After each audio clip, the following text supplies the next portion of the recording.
Tidak mungkin orang yang sudah kenal Allah akan tergila-gila kepada dunia.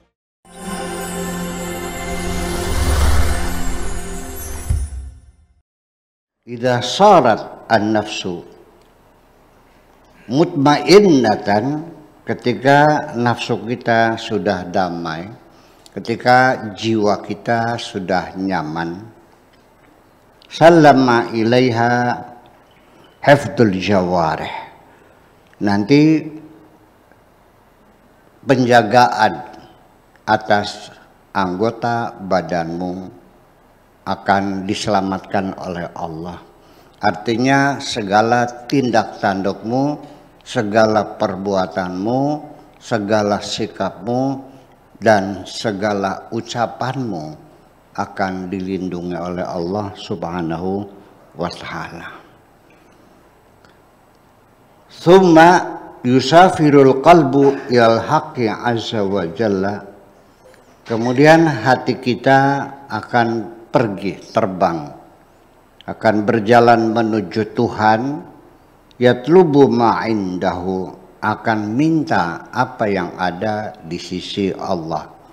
Tidak minta kepada orang, tidak pernah berharap apa yang ada di tangan orang lain. Dia hanya mengharapkan apa yang ada di sisi Allah. Itu. Jadi artinya kita ini mau jujur atau tidak, ketika yang datang seorang tamu yang kaya raya, hartanya berlimpah ruah, kita terdorong ya hati kita untuk memberikan penghormatan. Karena hartanya itu banyak. Maka seperti apa yang saya sampaikan kemarin malam, tidak perlu engkau mengagumi orang kaya dengan harta yang berlimpah ruah. Terkecuali engkau tahu sendiri harta yang dimilikinya betul-betul digunakan untuk kebaikan-kebaikan. Sekedar orang kaya, kalau dinikmati sendiri, urusan apa? Ya, kecuali kamu tahu bahwa hartanya itu untuk kebaikan-kebaikan, silakan hormatilah. Yang dihormati adalah kebaikan-kebaikannya. Demikian juga ketika yang datang seorang pejabat tinggi, ngapain kamu hormat berlebih-lebihan? Kamu tahu enggak jabatannya digunakan untuk membela rakyat? Enggak. Jadi yang kita hormati adalah kebaikan seseorang, bukan kekayaan, bukan jabatan, bukan ilmunya. Sekalipun ulama besar, hafal Quran, mengerti segala macam ilmu-ilmu Islam, ya, fikihnya, usul fikihnya dan sebagainya. Tapi kalau dia tidak menggelar ilmunya untuk masyarakatnya, ngapain kamu hormati? Setuju nggak gitu? Ya kan mau pinter-pinter sirah dewek, jel. Kata orang sini majel, makan lo sendiri, kan begitu persoalannya. Itu.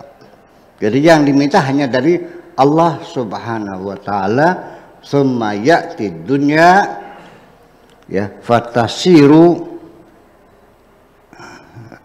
sa'isatan lin nafsi.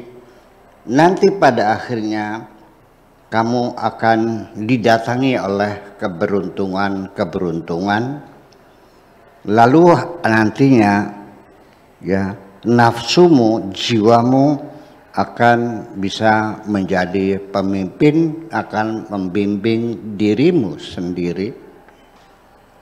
Qa'imatan bimasalihiha, dan engkau bisa mengerjakan sendiri apa saja untuk kepentingan-kepentingan dirimu dengan tidak bergantung kepada siapapun.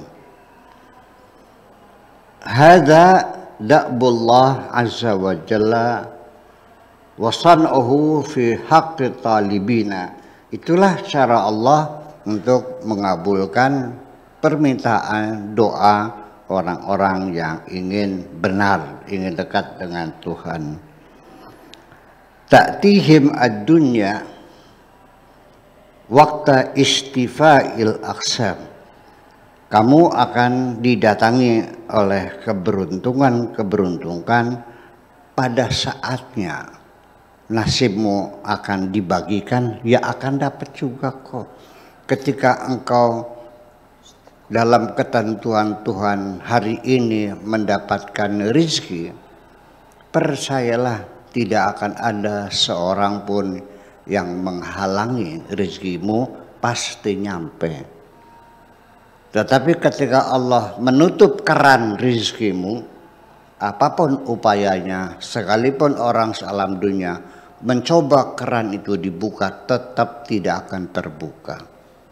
Itu persoalannya. Yang menentukan segala-galanya adalah hanya Allah Subhanahu wa ta'ala. Dan orang-orang yang saleh ketika mendapat kesempatan memperoleh keberuntungan dengan kekayaan, banyak rezeki dan sebagainya, maka dunia itu akan datang menghampiri kamu fi surati ajuzin syamta, seperti nenek-nenek tua yang buruk rupa.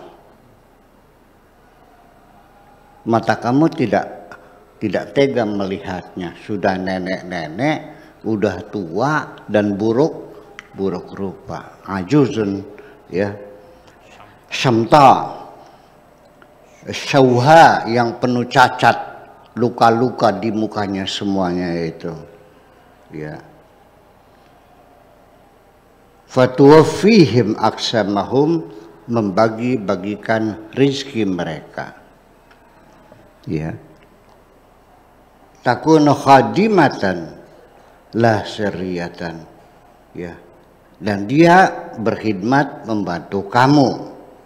Ya'khuduna minha ma lahum indaha, mereka mengambil dari nenek-nenek tua yang buruk rupa dan mukanya banyak cacat itu, dia mengambil harta itu, wala yaltafituna ilaiha, tapi tidak pernah menoleh, tidak pernah menatapi wajah yang buruk semacam itu. Orang yang hatinya sudah kokoh melihat alam dunia ini seperti nenek-nenek tua yang buruk rupa dan mukanya banyak cacat. Jadi ngambilnya kemana? Mukanya enggak menatap. Iya, artinya tidak mungkin orang yang sudah kenal Allah akan tergila-gila kepada dunia. Terima kasih. Assalamualaikum warahmatullahi wabarakatuh.